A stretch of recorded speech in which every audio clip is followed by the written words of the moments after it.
Today I'm going to take you through 5 useful redstone circuits, and then show you how you can use them, like in a base entrance, and also trap your friends. First up is a T flip-flop. So all it does is turn a button into a lever, pretty much. So every lever is actually a T flip-flop. When we turn it on, it's on, and when we turn it on, off, it's off.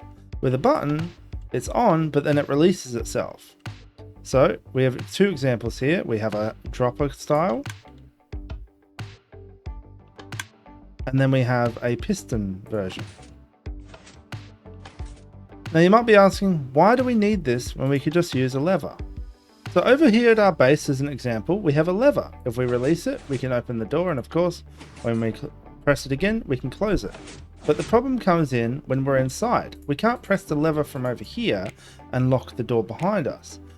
We could place another lever here that I've set up before, and we can close up the door. Now, there's still a problem, and this is why we need a T flip-flop. If we log out and we have our friend come over and visit us, he can't get inside anymore. It doesn't matter how many times I flick this, the redstone below is powered from that lever, and so it's keeping the door locked, which might be what you want for some things, but not for others. Let me show you how to build it, and then I can show you how it will work and solve our problem. Dropper version. This is fairly compact. We place a dropper looking at us, one looking up, and then one looking the opposite direction back into this dropper. Place a hopper on top of it, and then a comparator out of here, since this will be detecting whether an item's in this dropper. And then from here, just any way we can show that it's powered. From over here, we want to place a repeater into this, since it will power both droppers at the same time, and that's very important.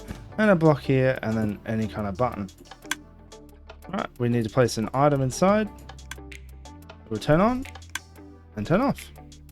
Next up is the piston version. It's fairly simple, but we start with a button here, redstone, and then a pointing up piston there, block on top of that, repeater there like that. On this side, we want to place a piston looking at us, a block on the end of that, 1 block gap, torch, and a repeater. What happens is we press the button, it sends a pulse pushing this piston up, but for a brief moment, this block allows for the passing of 1 tick of redstone into this repeater, which pushes the piston, but since it's only 1 pulse, it retracts instantly, but the block does not get retracted since it's too fast. Therefore, the block ends up here powering this repeater. This might not work on bedrock, so do be mindful of that. Now that we know how to build a T flip-flop, let's do it and fix this up. So from down here, we want to remove some of this and make some space. Place our top-facing piston, place a block above that, and on either of these sides, we're going to place another repeater and make a separate one for each. Piston, block, and then here we can place the torch like we did before, and conveniently this one should be in the right spot as well. And torch. Right, so that's almost done. So now we can replace this side with a button now. All works. Now we just need to do the other side. So on the other side, I've just added some pressure plates instead. It's exactly the same. It just powers that piston and everything works. However, it does have one issue. On the way out, we have to press this button to close the door, but we can fix that. Next up is a falling edge detector. So when we power this, nothing happens, but when we turn it off, it triggers. So that's really all it does. The opposite would be a rising edge, which is how most things work. So I'll show you how to make it. How to build it is really simple. Put down a lever, 2 repeaters, 1 to the side. This is our output here. And then over here, some more dust. Once we power it, nothing happens, but when we let go, it triggers that. We can delay it by putting more ticks onto that repeater, and now it lasts a bit longer. The way it works is that this repeater powers the side of this, locking it, preventing it powering it. When we let go, this repeater adds a 1 tick delay. Every repeater does add a 1 tick delay, and so there's just enough power left to go through this repeater and then power this. So that's what happens. So we have our pressure plates and we're able to open and close the door, but they're a little fast at the moment and also don't close back again. So we can fix this and we'll do one issue at a time. So let's place in our repeaters as I just shown, like so. Then we have our dust here. We're going to break this so we don't have this part going over there. But we're going to first need to add a delay to it. Maximum delay. And that should work. Go in. It will now close. But it has a bit of a delay to it. Now what we do to fix that is add this one here. And now this one will go first and then the second one after the signal ends. See? But it is still a little too fast. And if we're working from the opposite side, we won't really get in out very easily. Oh, almost got trapped. If it was a touch slower, we'd be trapped. So this is working, but we need to have some improvements. On to the next part. The next circuit is a delay. So we can use a repeater like this, but it doesn't really extend the signal. So it delays it, but it won't keep the door open any longer. You can use comparators instead to extend the pulse. So a pulse extender. This note block will send out a single pulse with this observer, but it lasts quite a while. Let me show you how it's built. Really simple.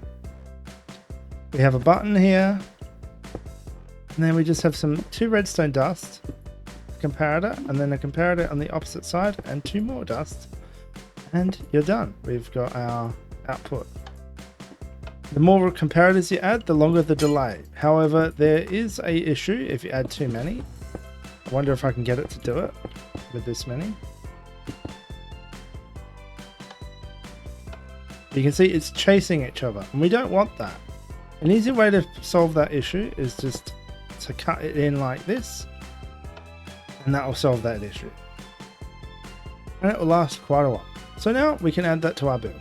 Yeah, we can fix this. So our current issue is that it opens back up and it's really quick. So we can fix this pretty easy. Let's get rid of our previous setup. We'll bring it back in a moment. We're in our comparator, and this will add our delay. Then from here, we want to bring it back in again like that. Dust here like normal, but we want to add a big delay to these two so that we're delaying this, because these are going to last a while and it won't have time to delay it for this one. Since they're all going to be the same time, we need to make sure that the falling edge detector has time to keep its charge for it to go after. Now that that's all set up, it should work. We should have a decent delay so we can walk. Well, the door will take its time, but we have an issue. It opens back up. So if we have the door closed, you'll see it works perfectly. We have time to walk up, and even time to stand and walk away. But we have an issue. If we're coming inside, of course, the door will close, but then open again, and we don't want that. So all we want is to tell the system when the door's already open and we press these ones, it will only close and it won't open again. And that's actually really simple. We've already got a mechanic for that. Over here, when this block's here, the door is closed. So what we need to do is just transfer a signal saying, hey, the door's closed, and we've pressed the inside buttons. We don't need to open it again. And that's really easy. All we need to do is grab a repeater, put a little delay on it, transfer it over to here, and then another repeater to lock that one. So this is our falling edge detector. We're just locking it so it can't do it.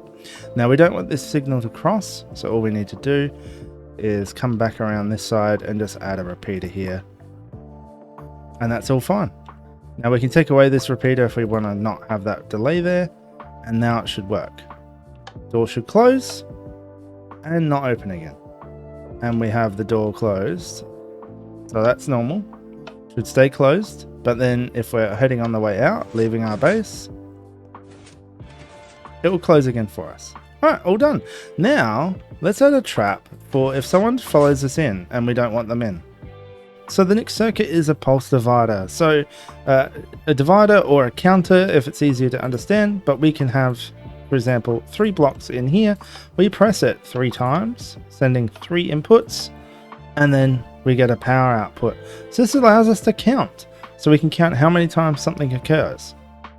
And it's pretty simple. You know, this is straight from the wiki, but all it is we're sending the items into this hopper, which is currently locked.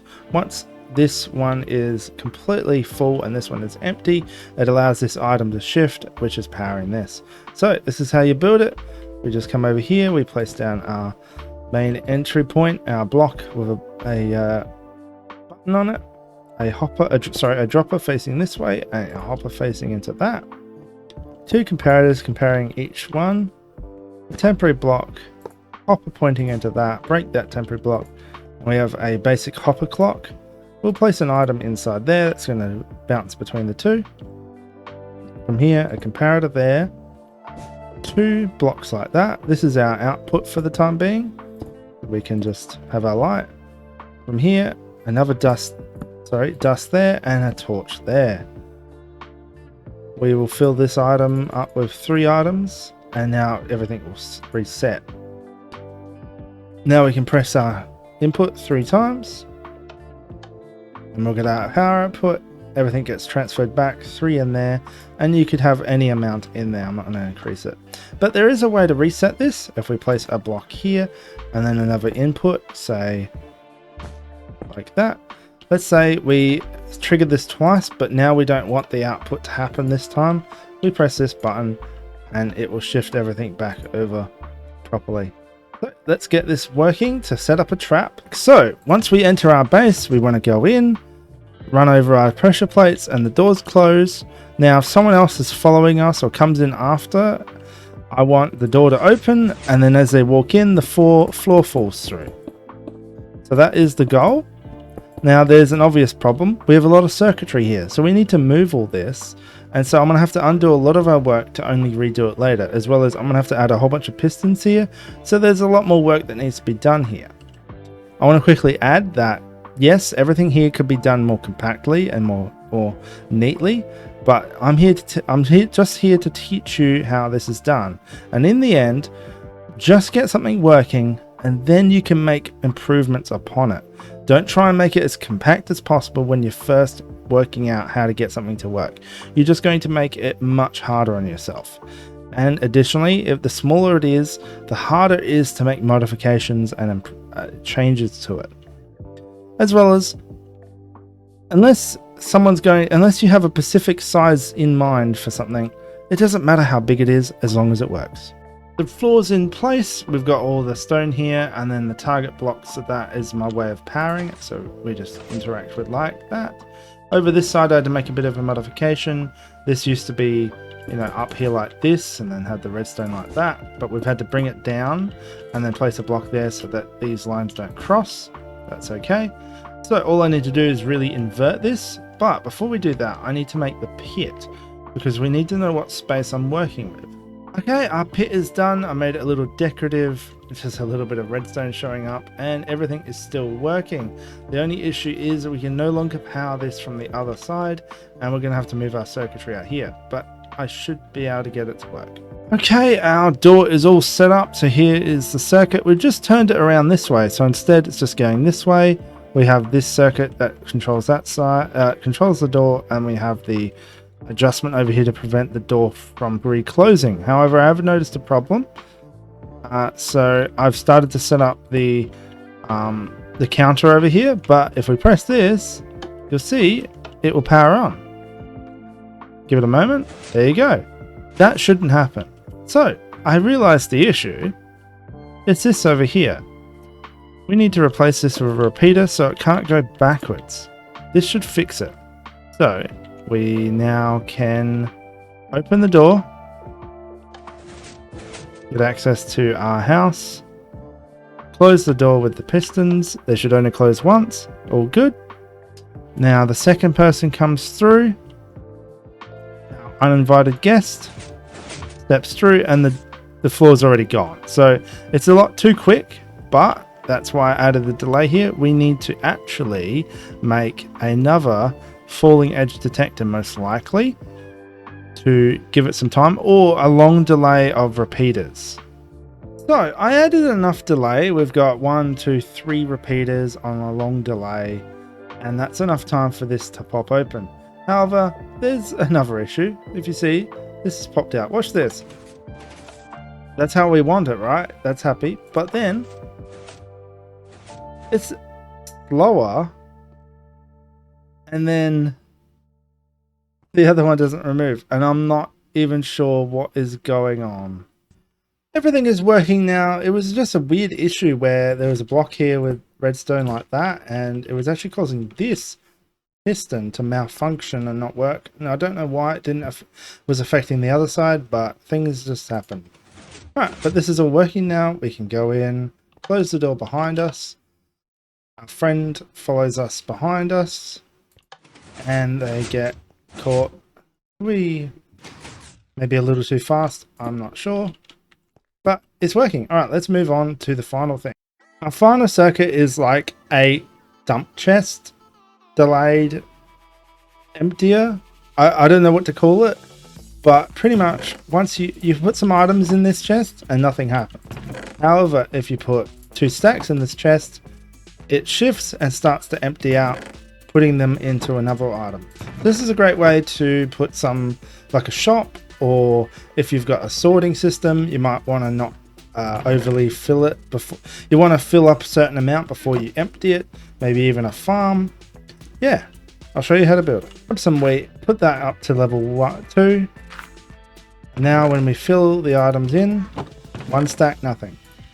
2 stack, nothing. 3 stack, nothing. 4 stack, it releases. Now the items will flow into there, and once it's empty, so if we just get rid of almost everything, it will shut off. And then start again. We have to fill it up again for it to turn on again. Please note, you'll have to use a composter or a cauldron in Java, since they're the only blocks you can move with a piston. That's the mechanic that allows you to empty the box entirely before it resets itself. And with the application of our last circuit, everything's complete. We open our door, we head inside our base and go off to do all the things we want to do. Our friend follows us in without asking for permission, and he opens the door running in eagerly, and he gets dropped into a pit.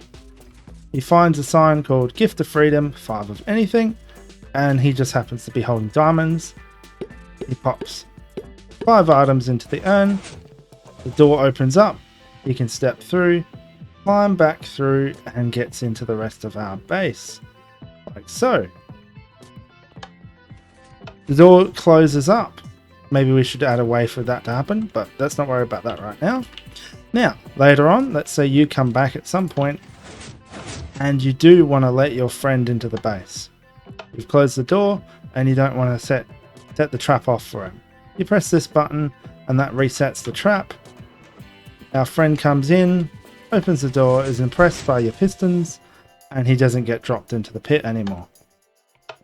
So, it's fairly built up what we've already done. We've got our collection system here with the urn. All the items get sacrificed into this barrel here. You could have a way to transport them elsewhere. That's out of the scope of this for the moment. But once 5 items are inside here, it turns off this torch, which then turns on this torch, providing this pulse extender some power, which again turns off this torch, which allows these pistons to retract and open that door. As for the other reset, it's just a messy mess of this button drags this line all the way down here, and it's a tumbled mess since we've got so many crossed lines and that working out. But eventually it powers this spot here, which allows this torch to turn off and the hopper to push things back into the dropper. It is a mess, and this is how Redstone gets sometimes. But I hope you have found this informative, and I wish you luck on building your own contraptions. Don't be worried about them becoming a big mess. You can improve them as you go. But if you just hide it away behind a wall somewhere, who's going to know but the people that you let inside your messy redstone closet? Anyway, thank you for watching, and I'll see you in the next one. Ciao! Oh yeah, and subscribe, I guess.